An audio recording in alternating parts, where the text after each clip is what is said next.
recording. It's Yes. recording. I see the little blinking light. So we're good to go. I'm gonna let Adriana kick things off, and I'm super excited for this webinar with everyone. Hey guys, welcome, welcome. I know I'll have some people popping in, but we're just gonna dive in, guys. I am really excited for this topic about cleaning up your marketing act. So Taylor and I have known each other for quite a few years in the virtual space, and then we recently had the honor of meeting at B-Stage. And when two marketing brains get together, a lot of conversations happen. It was a lot of us head nodding, us going, yes, everything you say is correct. Like, this is wonderful. So we started thinking about how can we really help talk about all these shifts we're seeing in the industry from a marketing perspective, but also what are tools that you can use inside of your business to make this easier? Because if you jumped on a few minutes early, you literally heard us talking about how hard it is to market our business. And this is coming from two people whose jobs it is to market businesses. So just know that, like, even us professionals struggle marketing our own business. So our goal today is to really give you like some of these items. Next, okay, so here's what we're going to be talking about today, because I always like to kind of think about where is the direction. So first, we're going to be talking about the hot topic. What do we need to know about these couples? How to make sure we're marketing to them. So what are the shifts we're seeing in the industry? How are we going to be able to market them? We're also going to be talking about creating this marketing routine, because a lot of this is a routine. It's kind of just like when you start working out, it's kind of hard at first because you're like, your body's getting used to it. It's the movement. But as you start to build these items into your routine, you're going to start to see the fruits of your labor. I know we have some fun analogies later. And then we're going to wrap up with how to know if you're on or off track, because the next question you're probably going to have for us is, well, how do I know it's working? So we're going to cover that. So let's start with, what do we need to know about today's couples? And the first thing I want us to think about is we can't market a business until we know how our audience is buying. And this is one of the most important things I want us to be thinking about, is how is our audience going to be buying? So 60% of Gen Z think that a digital first impression is more important than an in-person one. So when I first saw this stat, I was a little like, ooh, because my background comes from bridal retail, where my selling is in person. That is my strength. And we are in an age where we have to start thinking about those in-person sales days are kind of gone, and we need to be thinking a bit deeper. Because at the end of the day, by the time a couple reaches out, they're going to have over 10 touch points, probably dozens at this point, let's be honest. They are going to be having so many touch points with your business before they even reach out. In fact, as you guys are sitting here enjoying this afternoon, there is a very good chance that someone is looking at you online right now. There is someone probably looking at one of y'all's websites, your social. They've Googled your name this afternoon and they are looking. So my question is for us to start to think about is, what are they seeing? What happens when they Google your name? If you saw my email yesterday, I gave a little teaser into what we're talking about today. But when they Google your name, does an outdated profile come up from years ago that you just kind of forgot about making, like a Twitter account? Are there outdated images on your website? Are there outdated images in the knot and wedding wear because you stopped advertising or you haven't updated things? That is stuff that they're looking at as we speak and consistently. So our marketing is really starting months before they ever reach out, which I know sounds a little bit daunting, but I also want you to be really aware of where they're looking for you. I also want to think about things like our website and our profiles. Are we answering any of those big pain points for them? Are we making sure it's communicated really clear what we do? If we only have a few seconds of them Googling to capture their attention, are we making it really clear that we even can offer a service for them? Or are we kind of being ambiguous of like, well, I do this, and then I also do this in the summer, and then sometimes in the fall, I'm this. We need to make sure we're really clear. Because at the end of the day, couples actively get to a stage where they have to remove an option. And I know this is hard, but they are getting to that stage. So I use this example all the time, but let's say like you're buying a car because a wedding's expensive, right? Let's say you're a venue, that's $20,000, $30,000. That's like buying a car. When you're buying a car, you actively get to a stage where you cannot buy all the cars. I cannot have them all. I may pick one car. So what I'm going to do and what you would do is you would start to think of little flaws. You would be like, okay, I don't like the way this dash is sitting, right? Like, don't like the dash. Or I don't really like the way the gas pedal feels compared to the brake. Like, I don't like the way this car feels. Your couples are going through the exact same thing during that marketing stage. They are going through everything and they're trying to figure out how are they going to be removing options, because even if they love all of you, they can't book everybody. So how are they going to be doing that is through reviews. They're going to be looking at your social media, which we'll be talking about in a little bit. And they're definitely going to be looking at things like your website. And something we need to consider is if they are seeing the same messaging on all photographers, they go to 6 photographers and every photographer says the same exact thing, capturing your love story. People don't remember that.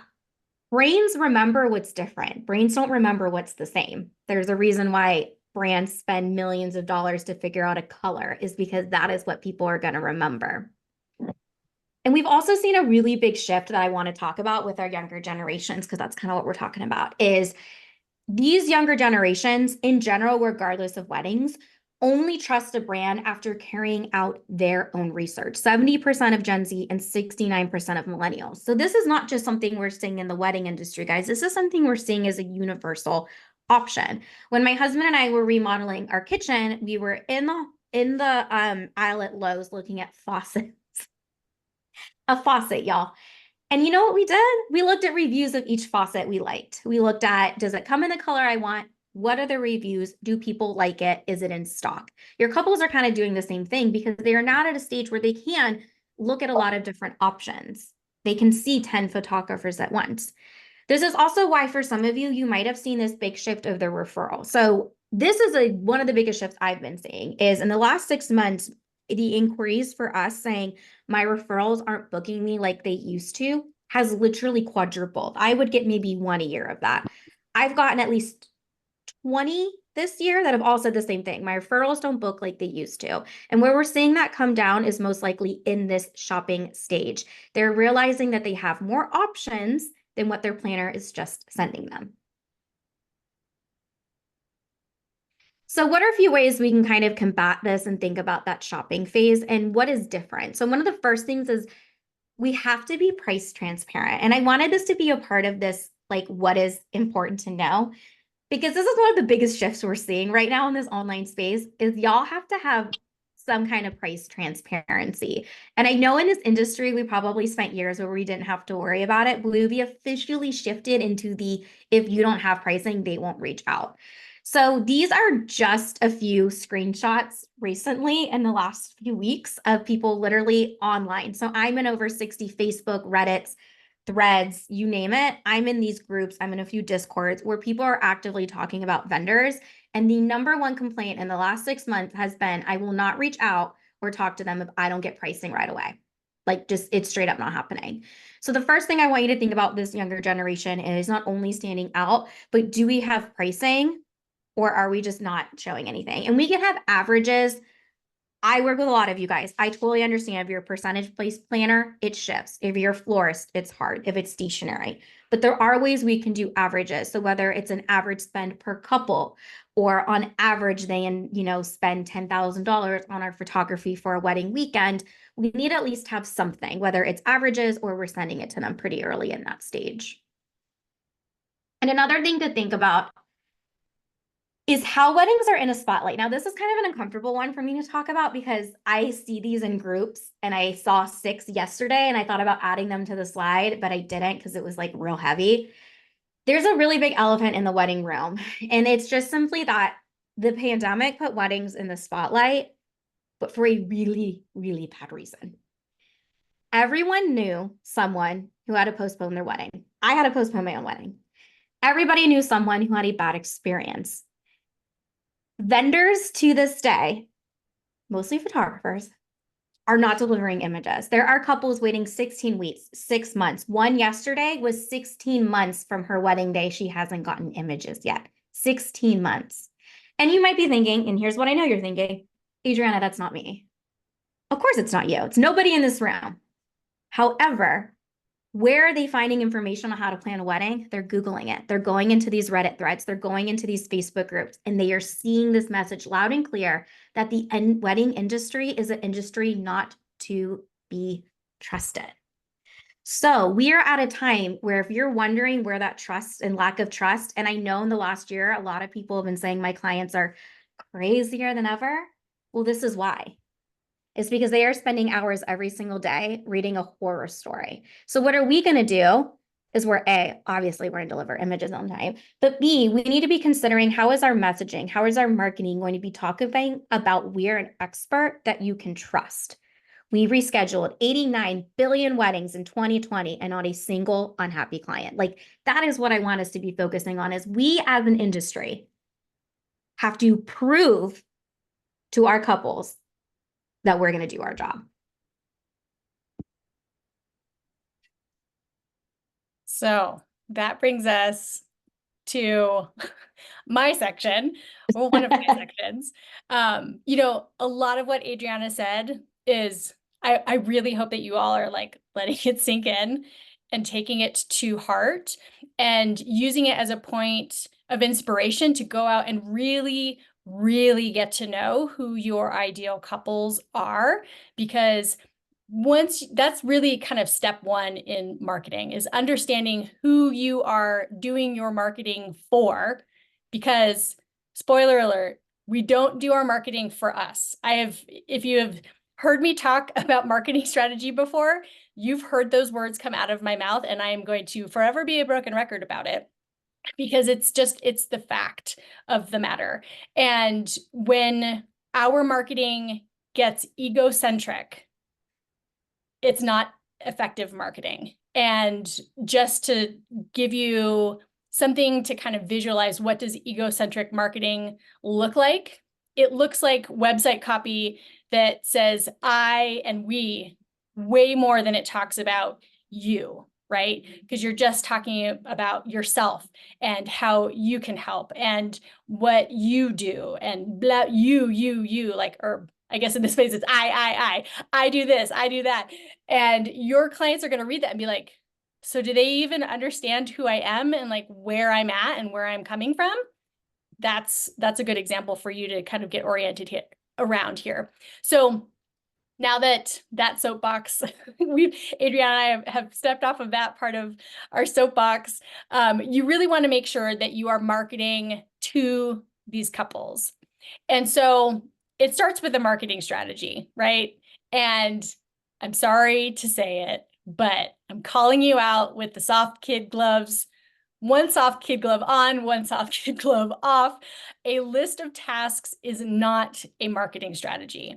And I know that that's what, as someone who wears multiple, if not all the hats for their business, and as a one-person marketing department without a background in marketing, I can see, and it's totally understandable that you would think, but Taylor, like I kind of know, I have this list of things that I want to accomplish on the marketing side, but it isn't a strategy because it's not giving you direction. Sorry that hurt, Bethel. Sorry, not sorry. So I want to really make it abundantly clear what a marketing strategy is. That's going to be one of your big takeaways today, because if you turn to the internet and you start to Google it, you're probably just going to be more confused about what a marketing strategy is than having found answers. But before we do that, I want to talk about why having a marketing strategy is important and why a list isn't that. And that's because if you don't have one, then you are doing what I like to call marketing by accident, where you wake up every morning and you don't know if you'll do anything to market your business today. Maybe you will if you have time. And so really, Jimmy Fallon is a really good representation of what your marketing feels like. It's like, it's here, there, and it's everywhere, and it just kind of happens sporadically, and there's definitely no direction going on with what his hands are doing. They are all over the place. And it looks like you waking up and spending way more time consuming content than you are creating it. It is what I've heard so many times, like, oh, I post when I have time, which, can we be totally honest? Like, you never have time. That's the thing that we all fight as people who are running our own businesses. And in the end, you have no idea if the things that you managed to do even moved the needle, right? So that's not a great place to be in when I know that each and every one of you has put all of the proverbial chips on the table for your business, right? Like, you need this business to work because it is your livelihood. So I don't want you to be marketing your livelihood by accident. So what is a marketing strategy? Well, you can stop overthinking it because I'm going to give you a very plain English definition of it right now. And it's really just a simple plan that documents how you are going to get potential clients to know you exist, right? Like, if people don't know that you exist, they cannot consider buying from you. And, as a young startup, I feel this. This is like what I wake up and do every single day. And I tell people all of the time, no one knows that Enji exists in the grand scheme of things, right? There are not enough humans on this planet that realize that we are a thing, we are an option. And so my job is to do whatever I can to make sure that Enji becomes something that people are like, oh, well, if I'm having problems with marketing, Enji might be the solution to that, right? Like, so you need to come up with your own version of that so that people can start getting excited to buy from you, and you then have the opportunity to build trust with them. So what actually goes into a marketing strategy? And it's these 4 components. Now, when I'm going to say but like, just is not, I should strike that from my vocabulary. When the majority of my time was as a marketing consultant, doing, like, putting together bespoke strategies for folks, it was these 4 things, but I would deliver them in 20-page PDFs that nobody would read, really. And so that was a problem. But I say that because I don't want you to end up with a 20-page PDF. Like, that's not an actionable marketing strategy. And so the whole goal here is for you to understand these components so that you can do something with them. So a strategy, just like everything that we have in business, it has to be directed at goals and objectives. And the way that I like to think about goals and objectives are, the goal is the big aspirational thing that you are driving the bus toward. And the objectives are the smaller, more measurable milestones, or like mile markers, that you have to hit along the way in order to reach the goal. So you got to know, what are you even trying to achieve with your marketing?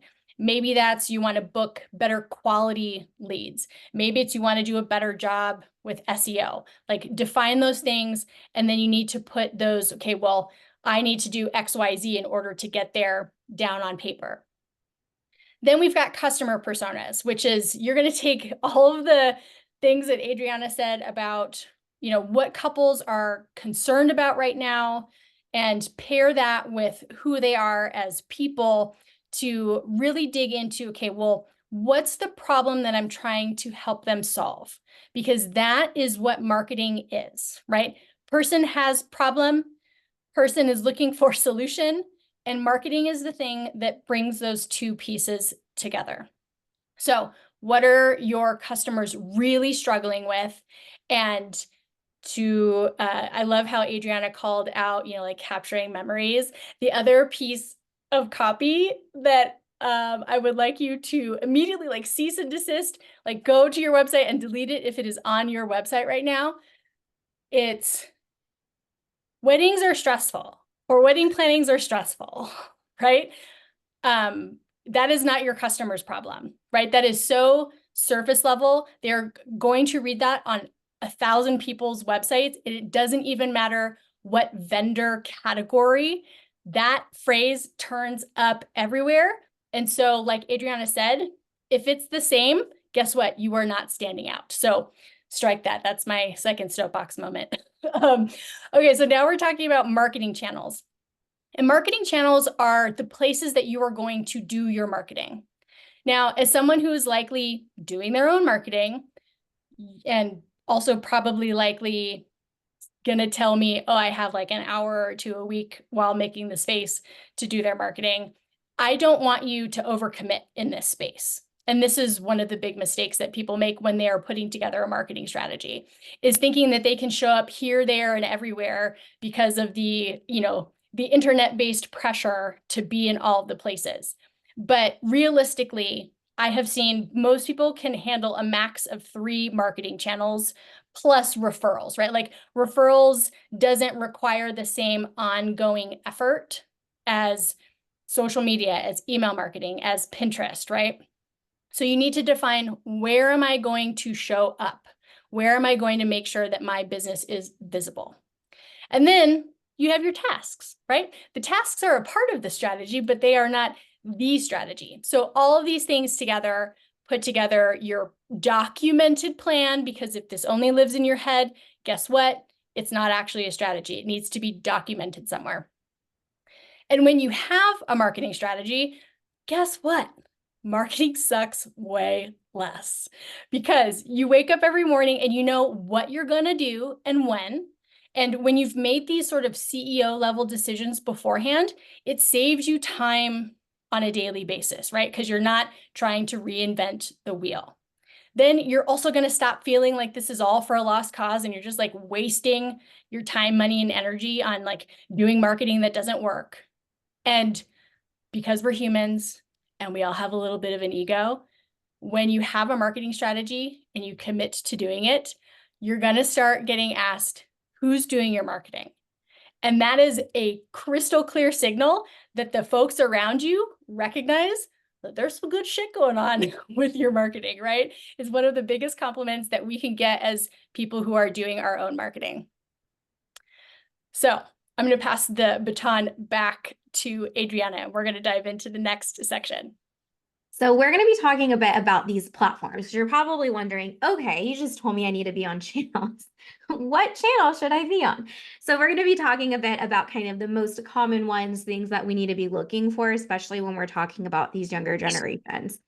But the first thing I want to say is a little tidbit. And when I wanted to put this stat in there, I was like, are we going too bold? And the answer is we are not, because I believe in data. So this is from a company called Think Splendid. They come out with incredible stats every single year. They pull hundreds and hundreds and hundreds of couples, especially those in those higher price markets. And I know for probably most people in this room, the buzzword right now is I want to work luxury weddings. And one of the biggest misconceptions I see in this space is that luxury weddings don't book from Google, and I don't need words on my website.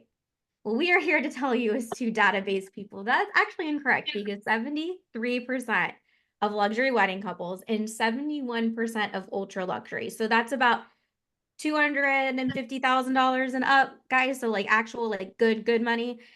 In 2023 found at least one of their wedding vendors from an internet search. So if you are thinking that I cannot be finding couples, they're not finding me on Google, they're not even Googling my name, the answer is that is not true. They are. So we're going to be talking a bit about why that's so important. So one of the first places that we need to be thinking about, and one of the biggest goals that I want you to be thinking about, is your website. In 2018, when I started marketing for other businesses, so I started in the wedding industry in 2009.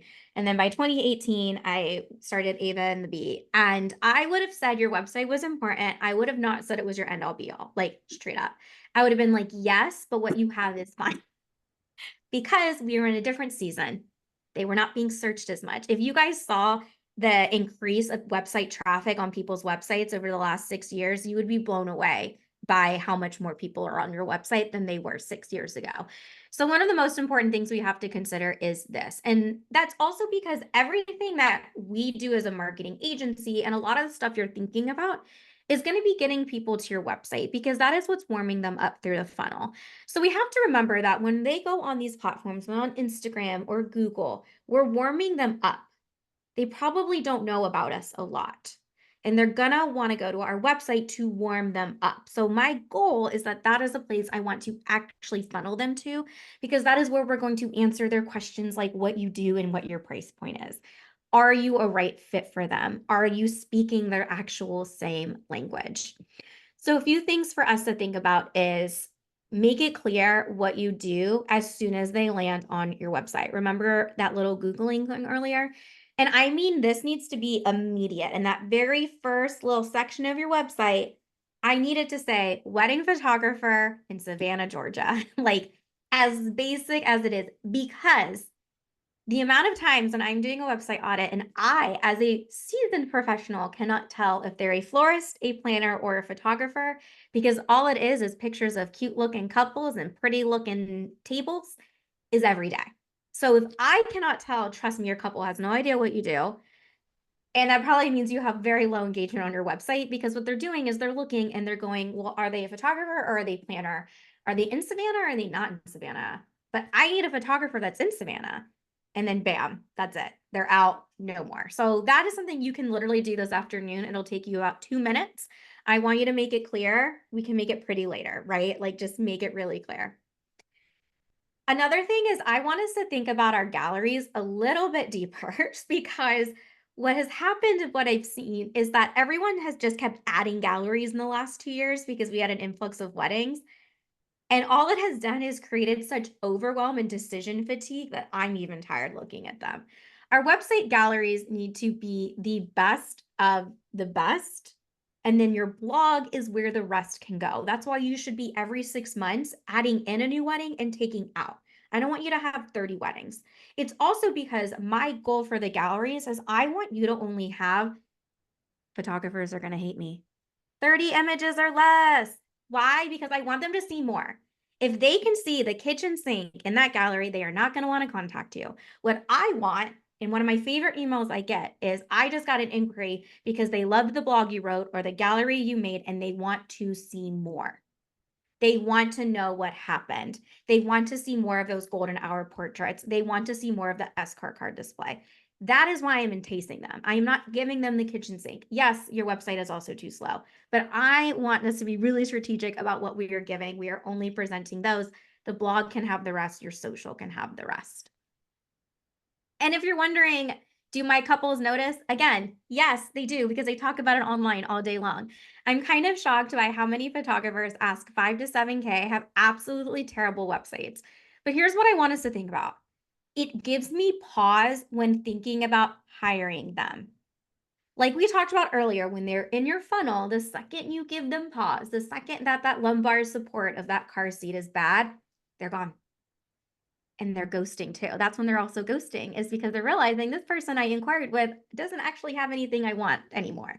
So they're gone. So I want us to really be thinking about, okay, is my website overwhelming? Is it really clear? I know Erin says, as a planner, I cannot tell you how many websites I've visited that do not say what they do, where they're located, or where they work. Yes, it's frustrating for planners too, because they're the ones trying to find all these vendors. So if you're trying to get hyped up by a planner, y'all need to make it easy to find. Also, please just add your email into the contact at the footer of your website. That's just a Adriana sidebar, but email, please. Yes. So let's talk about some social top platforms. So like Taylor mentioned, you don't need to be on every platform. We're going to be talking kind of about the big couple that most people are going to be on. And then we're going to have a few honorable mentions. And I'm going to explain why they're honorable mention. Is because a lot of you, they might not apply, but you might think you have to be on them. So the first one, Instagram. Obviously, this tends to be a really good one. We know our couples are on it. We could talk about it all day long.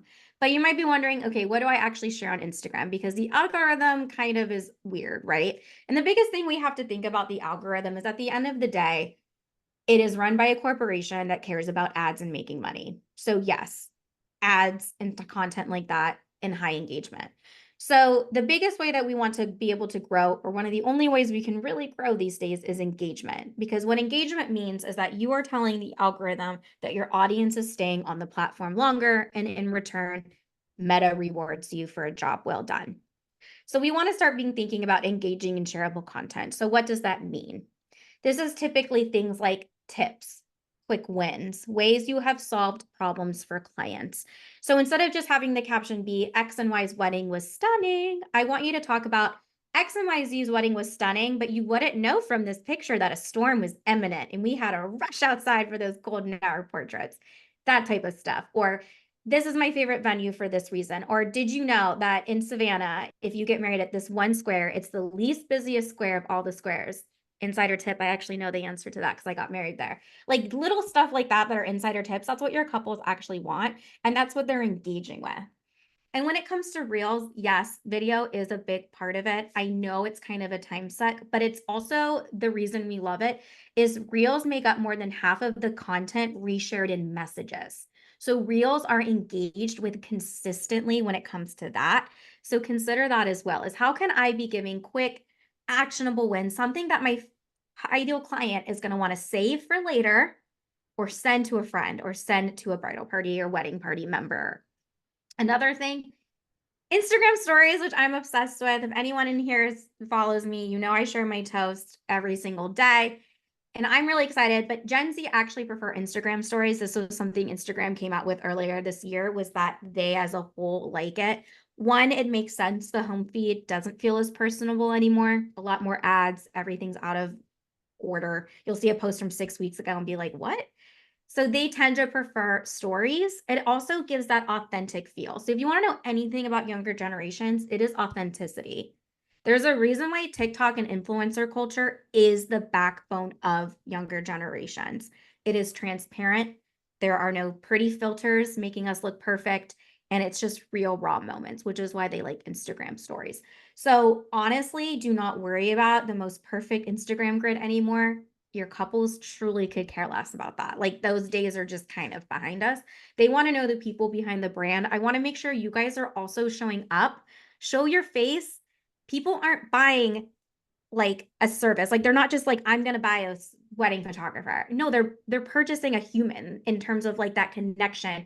Like they want that person to show up on the day. Like that is what they're looking for, is you behind the business. So I want to encourage you to actually show your face sometimes. You will find that any picture of you or your team will have like triple the engagement of a static post. When it comes to the actual feed, we suggest Instagram carousels. So that is when you can have up to 10 photos you can swipe through. We don't really post almost any static posts anymore for our clients who hired us for Instagram, just because we found the engagement is a little bit lower. So just consider even just adding in some carousels can make a really big difference. And then, of course, you can use tools to schedule things in advance, which I know we'll talk about. But I think one of the biggest things is accepting and feeling comfortable with batching things out. I know sometimes some social media managers are like, if you don't post in the moment, it doesn't count.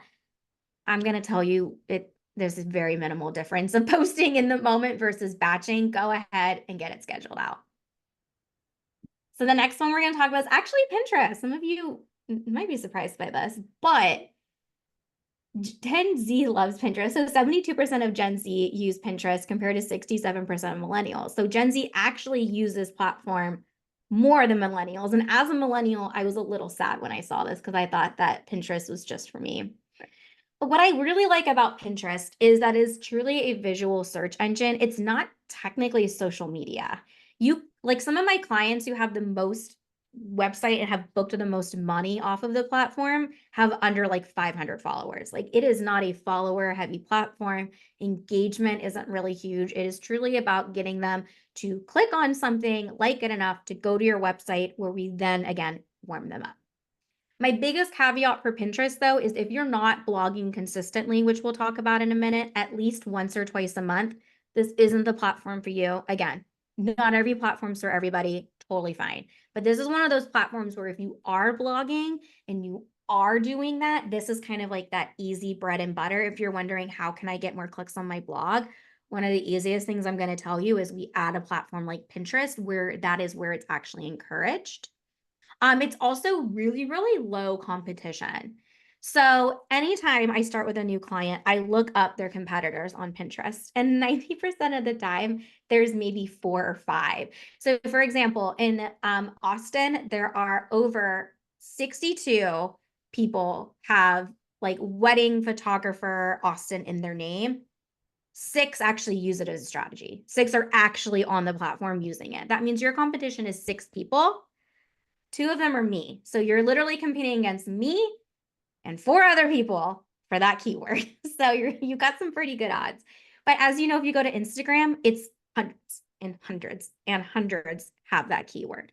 So competition for every client I've ever worked with in the last 8 years has been incredibly low. So one of those platforms I like to kind of noodle in there. And then blogging. I know I talk about blogging a lot if you follow me, but y'all, because it's this good. And again, before you tell me that no one's going to book a blog that's expensive, this is a real text, booked a $15,000 collection from a blog post. So y'all, it works. And the reason it works so well isn't just because SEO, which it's great for SEO, it updates your website, it tells Google you're an authority, et cetera, et cetera. But our couples are actually obsessed with learning more. Like, when think about it, when you go to search for like a food recipe, you go to the first 3 and you click out. Couples actively are searching constantly. They want to learn more. They get excited. They really want to figure stuff out. So I want you to think about how can we create our blog to create educational resources and share real events. So what are topics we need to be answering? That can be FAQs. I just want you to think about what are the top 3 questions you get asked every week and turn each of them into a blog post, because you know for a fact you're going to get asked again. And all you have to do is tell them, that's a really great question. I have a whole article on this. I'm going to go ahead and send it to you. So that way, before we hop on our call, you feel really comfortable. I want you to use it as like a way to connect with them and sending them items. And then the next thing is that repurposing, like your blog is what can carry the rest of your strategy. Like that one blog can be broken down into Instagram and reels and stories and pins and like it is so great, because once you realize that you don't have to just open up Instagram every day and write something and you can just copy and paste something from a blog, it makes your life easier. Now, onto the honorable mentions. Super quick. Email marketing can be really great if you have additional services like family sessions or corporate events. TikTok, because I know someone on here is gonna be like, why have you talked about TikTok? TikTok is incredible if your audience is younger, if you are willing to post at least 3 videos a day for the next 6 to 12 months. If you are willing and able, I nominate you as tribute, go on there and kick it. But I know a lot of people on here are going to be like, Adriana, I'm not posting 3 to 6 videos a day for the next 6 months. Well, then the answer is TikTok is not for you. And then Facebook. Facebook is actually really great for a lot of our clients, because a lot of our clients work with couples in their 30s to 40s. Their parents are still involved, or they're busy professionals, so they still use Facebook actively. So if you have a slightly older leading audience, or you know family and friends, yes, and Facebook groups can be incredibly important. Those can be a few other honorable mentions. Okay, so I hope your brains are starting to feel full, because we've already covered so much, right? Like we've talked about who our ideal couples are, putting together a marketing strategy, diving into the places that you can do your marketing and how to do it really well. But the fact of the matter is, you could have the best plan on the planet. And if you don't do the plan, it's like you didn't have it in the first place. So the big struggle that I've already talked about is the fact that we're fighting time. We're wearing all the hats. We are like, I have an hour that I could maybe like protect and set aside to do my marketing every week. And, you know, the face that I made earlier, because it is the face that most people make when I ask them how much time do they have to work on their marketing. And there's like some embarrassment around it, because I think we work in silos and it's easy to think like, oh, I'm the only person that's going to tell Taylor that I only have an hour a week. But the fact of the matter is, you are like, that's the answer I get most often is I have an hour, maybe 2 a week. So the key here to taking your plan and doing your plan is to create a routine for yourself.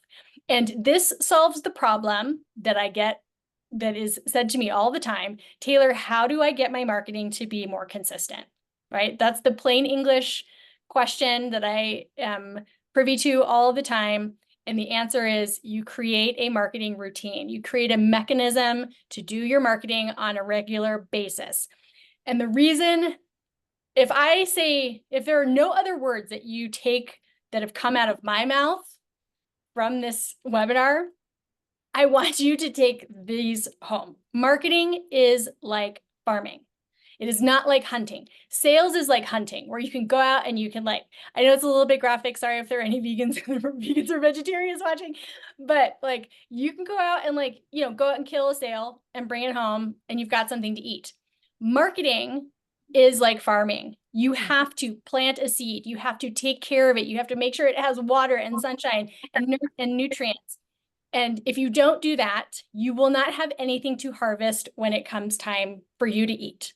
So this is where the practical application, or the practical, like the real world problem that I know a lot of you experience is the feast or famine cycle. You're like, I have all these leads. It's great. Life is good. And then I get too busy working on the leads. And so I stop doing my farming. And then all of a sudden I wake up one day and I feel like my hair is on fire because I don't have anything in the pipeline. It's because you stopped farming. So how do we build a marketing routine? And it is really, really simple. All you have to do is answer these questions, right? How much time do you honestly, realistically have to work on marketing every week? And for those of you who know me, I am a hardcore realist. I don't want you to bullshit this answer. Like, if it's only an hour, then say it's an hour, because you're going to build your marketing strategy around how much time you have to do said strategy. So whatever that number is, okay, you've got it in your head. Then what's the best day of the week that you can block time on your calendar and protect it? And for everyone on this call, I know Thursdays and Fridays are not an option. I know that we probably all work on the weekends, but like, I don't want you tasking yourself with things on the weekend. And Wednesdays are probably somewhat questionable. So in the wedding industry, we're really, for the most part, looking at Mondays and Tuesdays are the days where you can confidently say, for that hour or two a week, I can block it, I can protect it, and I can do the hard thing and not let client calls or emails or other shiny objects and butterflies that fly across my screen Here, I'll be back. like keep me from doing what I need. The last thing that I want you to think about is, what is the bare minimum marketing that you need to do to like keep the lights on, right? What is your base level farming that needs to happen so that you are continually visible to folks? And that's where I want you to start. And then you can always scale things up during times like booking season and scale things down when we're talking about, you've gotten super busy with wedding season. So what are things that can be a part of your marketing routine? And Adriana already mentioned batching, and that's what I want you to do. I want you to batch work on marketing things. So pre-scheduling social media posts to go out for the next week or two, sitting down and writing a blog. And I know that someone is thinking, Taylor, if I only have an hour or two, I can't write a blog post. This is where AI copywriters come into play. It literally will take you seconds to get a draft, and then you can spend 30, 45 minutes really customizing and revising the draft that you got, and then you can still get it posted. In a 2-hour block is more than enough time to get a blog post up and running these days. So that's a part of your routine. Pre-scheduling pins, right, to go with your blog can be a part of your routine. And then the thing that we'll talk about in a little bit, tracking those metrics to see what's working. So what like visually does a marketing routine look like for a lot of people? It's this, right?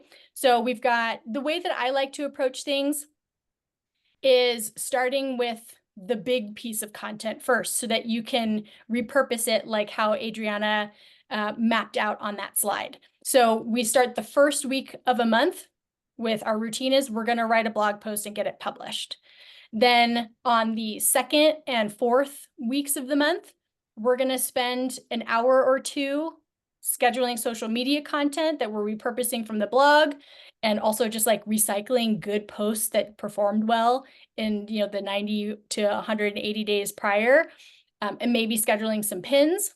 And then, you know, for anyone who has a volume-based business, right, you might be doing email marketing. So then that third week, you're going to get a couple email newsletters scheduled. And there's a 4-week routine that you're just going to lather, rinse, repeat on.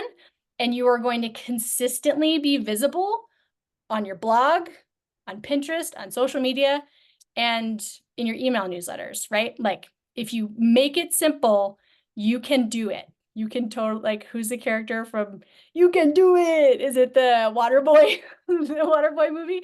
Yeah, totally. You can do it.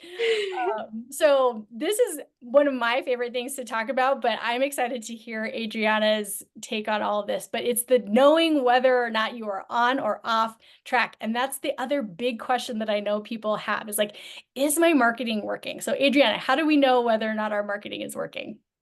Yes. So how do we know if our marketing is working? Is we track our numbers. And before you say you hate numbers, I also hate numbers, but I promise these are like good, valuable numbers because there is literally no way for you to understand if something is working inside of a business unless you track the actual data. So, for example, if you're like, Adriana, I just want to outsource this, cool. I'm going to ask to see your data. And anyone you hire, going to ask to see your data. So this is kind of like a fundamental thing. So that is something called a KPI. So these are the numbers that we are tracking to understand how things are going in your business. I actually took that from one of Taylor's blogs because it was so good. I like threw it in there because I was like, that's the perfect way of explaining what a KPI is. It just helps you understand. And these are actually like, you can see like, this is how I track it inside of Enji is I have multiple different variables we'll talk about in a second, but it's literally just allowing you to understand what am I doing? And I think one of the biggest things we need to consider is making sure we have these tangible goals because it's really easy to say like I want to double my rates. Okay, well that's like a really like ominous goal. Like what does that actually mean? So for example, maybe it's I want to book 10 weddings in 2025 at my new price point and then you give yourself a due date by December 21st, 2025 or whatever, you know, like whatever your due date is, you need to have an actual item. And then we do that allows you to see, okay, what does that actually need? Like how many clients do I need? And so for example, maybe your average booking rate is like 50%. So you need 20 leads to book those 10 clients. Like it can be as simple as math as that. Like that's the most complex math that you're ever going to hear me say. But that allows you to understand, okay, I need to get 20 leads. So when I'm marketing consistently, what are the platforms I know? I know that on Instagram, I get at least a few DMs a week that could turn into leads. Perfect. I'm going to focus my energy this week for that 1 hour on Instagram.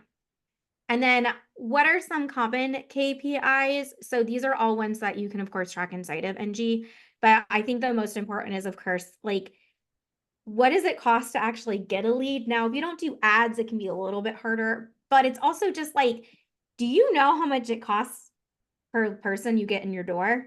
It's a really important thing to know. And I remember when I first started learning this for my business, I went, what? Because I realized so many numbers that I didn't know were possible. It also lets you think of like average booking value. So like, what is your average package price? So I ask a lot of my clients this when they're like, I want to double my rates. And I'm like, well, what's your average booking now? Because maybe you're actually not doubling. Maybe your actual average is a little bit higher than you think. And we're only going up an extra 1,000, you know? Business expenses, the amount of wedding pros who don't know how much it costs to run a business kind of scares me. You should know how much money comes in and out every single month. But a few important ones are also like your lead source. I want you to know where each lead finds you. You should have some kind of metric or spreadsheet or tracking in NG that's just like, I got 6 leads and they all said they came from X. It allows you to see, again, if you are putting thousands of dollars into an online platform and you're getting 0 leads, that's when you know after a year or so, I need to cut that and that hour gets freed up. Leads versus calls. So I like to also then track how many of them are actually getting on a call with me because like 100 leads is cool. Not if they don't ever get on a call with me. And then of course things like revenue and profit. some things to your website is I want you to understand how many people visit your website in general and then what pages you're visiting. Because a lot of times when I'm doing a website audit, they'll have too many pages and they'll have like 800 pages with 60 drop downs. And they're like, well, no one's reading the info. And it's like, well, because you have too many pages and they don't have enough info, right? Yeah, you can see my big spike in February.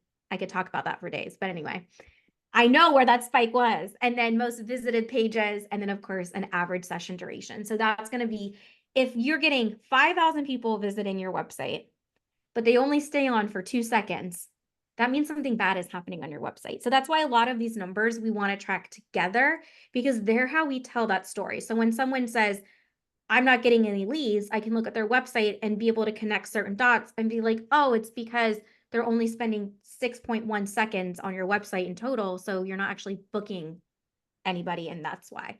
So these are just a few of kind of the biggest, I would say, KPIs we need to be thinking about. So, okay, we have thoroughly stuffed your brains with, I mean, I loved putting together this presentation with Adriana because we really covered like, it's almost all the things that I would want to say to you if I sat down one-on-one and was like, hey, how do we fix your marketing? What are the first steps to doing that? And so we covered a lot of that stuff. So in terms of what are you going to take from this and go do? I think it's pretty clear that doing some customer research is really important right now so that you understand how your people are buying and how they're thinking about it. And, you know, Adriana shared, she was the person that put the Gen Z broke the marketing funnel article in front of me for the first time. And if you haven't read that, Google how Gen Z broke the marketing funnel. It's an article from Vogue Business, actually, which is funny, but it will help you understand that it's no longer a linear buying process like it used to be. It used to be like, you know, host a webinar, send out email newsletters, get client. That's not how it works anymore. There's this web of things that needs to be in existence in order to pull people in. So understand where today's couples are at and understand where it's moving so that you can get ahead of the curve instead of being like, oh, I need to catch up. Then I'm like begging everybody to create a marketing strategy, right? Like this is the thing that most of you don't have, and it is why doing your marketing feels the way that it feels. And that those feelings are different for every single one of you, but this is step one in cleaning up the mess, feeling like you're getting consistent, feeling like your marketing is effective and impactful and worth your time. So create a marketing strategy. Then I want you to block and ruthlessly protect that time. Like, this is your permission slip. Taylor is telling you to be ruthless about it. Say no to things. Turn off your notifications. Put yourself in a little, I don't know, pull a blanket over your head and be like in a bubble when you're working on your marketing and get it done every single week. And then to start, I'd love for you to pick 6 KPIs that you can start tracking. Like start with something that feels super manageable. And then over time, you'll start to have different questions about like, hey, how is this working? I'm curious about that. And then the KPIs that you will probably end up tracking will shift over time. So I haven't quite looked at the chat. I think there's good conversations and questions going on there. So we'll switch into a Q&A for a little bit. But just in case someone is here and you're like, I don't know either one or either of the folks that has been sharing all this marketing advice. My name is Taylor and I'm the founder of Enji. My background is as a small business marketing consultant, and I ended up turning myself into software that is Enji because I want everyone who has to do their own marketing to have the tools that they need to do a really good job at it and for it to fit into the crazy overscheduled life that we all live. And so I'll drop a link if you want to try Enji out, create your marketing strategy, you know, create your routine, track your KPIs. Those are all things that you can do within the platform. But then I'll let Adriana introduce herself as well. Yes, I was looking to there's some good questions happening in the chat and I was typing one out, but Yes, hi guys, I'm Adriana. In case you weren't here at the very beginning of this, you can come follow me over at Ava and the Bee. I love to talk all things marketing. So any questions you guys have that you're noodling on this afternoon, I'll be in my DMs on the couch around 4:15 is when I exit the office. Come find me. Cool. Well, I'm going to stop sharing and then I'd love to open this up to Q&A. So, Adriana, will you answer the Yes. first one and then I will go grab links to both of our Yes. websites and drop them in the chat. Okay, guys, I'm pulling it up. I think the one on Pinterest, I think was the first one. I do not Yes. know how to utilize Pinterest in my wedding photography business. Is there a specialist who can help you? So I know we offer it as a full-blown service. We can do things like an audit where we can go through what you have. I will say I've been working on a Pinterest course literally the whole year, and it just has to honestly just get published at this point. So hopefully I'll have a course for you guys that will teach you exactly how to do it. Um, but if you have any questions, I would say the biggest thing with utilizing Pinterest, just super quick, is it is like an SEO keyword strategy. So what that means is you're going to want to start gathering what are the people are searching for. So definitely city and location specific as a photographer. They're also going to be looking at specific venues. So once you understand what your audience is searching for on Pinterest, that's when you'll then make the blog topics around it, because blogging has to go to Pinterest. The reason we have to have blogs, it just has to do with the way Pinterest is built, is it requires what is called unique URL structure. So that literally means if you just have your domain.com/about linked 700 times, it just won't spew it out to its audience. It's like, ew, no. It just wants new content constantly, like a regular search engine would. So that's why you would want to have your blogs, and then you would feed them using like Enji as a scheduler. You would go ahead and like upload some pictures and some graphic pins in Canva and then schedule them. It's kind of like the TLDR version of like what Pinterest is. Freebies and opt-ins, I did cover that super quick, Stephanie, but the biggest thing is, and I'm sure Taylor probably has a similar opinion, but collecting emails is great, but then you want to nurture them, because if you collect them and then in a year you start emailing them, 90% of those leads are going to be like cold and not really like sure why they signed up.